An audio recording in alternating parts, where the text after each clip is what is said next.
Welcome to the Fast Five by Fear and Greed. I'm Michael Thompson, and good morning, Sean Aylmer. Good morning, Michael. And good morning, Adam Lang.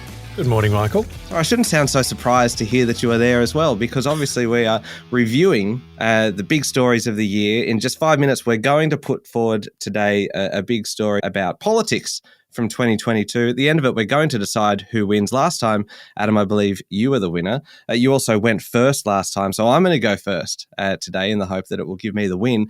Reflecting the fact that you came third last time, Michael. We don't need to focus on who came third, Sean. That seems kind of irrelevant. The biggest political story this year was quite simply the federal election that took place back on May 21. Seems a long time ago, but it defined politics for the entire year. Despite a slightly shaky campaign, I suppose you'd say, Labor won 77 seats in the lower house, elevating Anthony Albanese to the top job.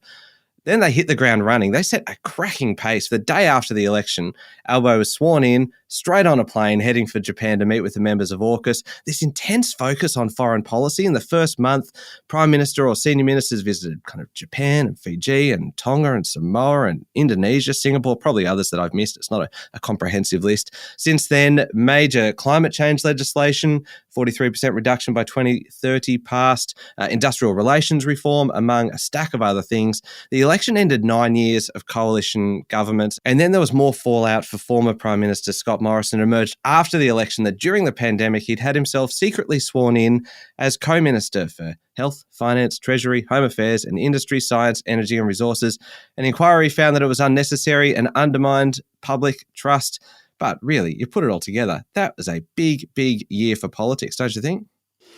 Yes, absolutely. And there's no doubt that is the biggest story of the year. But, there are sort of offshoots of that which are really interesting. So for me, what I found interesting this year is the rise of the Greens, the crossbenchers, and particularly ACT Senator David Pocock, which had the result of giving the environment so much more focus.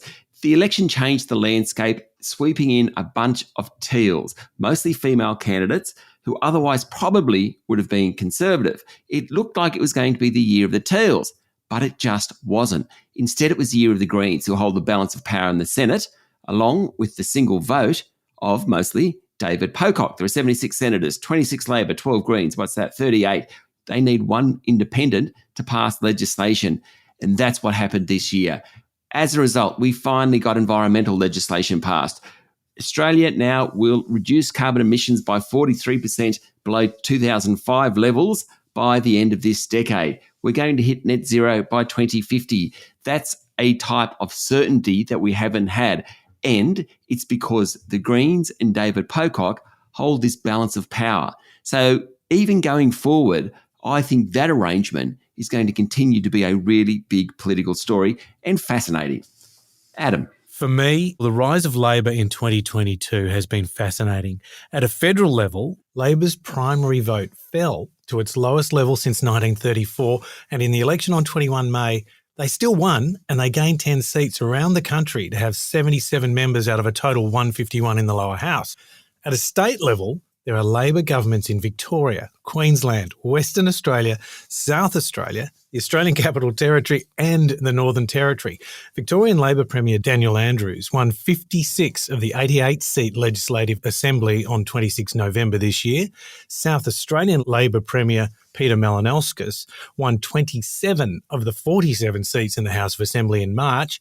Labor is dominating around the country, and we have a New South Wales election on 25 March 2023 to see how the Liberals fare. It's an interesting story, Adam. If New South Wales votes Labor next March, that means there'll only be one state, Tasmania, which is coalition. I wonder whether that's ever happened before. It's an incredible story, really, isn't it? Sure is. The rise and rise of Labor. So, just to bring it back to the winner, do we all agree that my story was the biggest? Obviously, because you both kind of piggybacked off the back of my story. So we'll say that the biggest political story of the year was the election, and there were various other offshoots which were kind of second and third best. Yep. No arguments from me. Labor wins. Thank you very much, Sean. Thank you, Michael. Thank you, Adam. Thank you, Michael. That is it for today. Make sure you hit follow on the podcast. I'm Michael Thompson, and this is the Fast Five by Fear and Greed.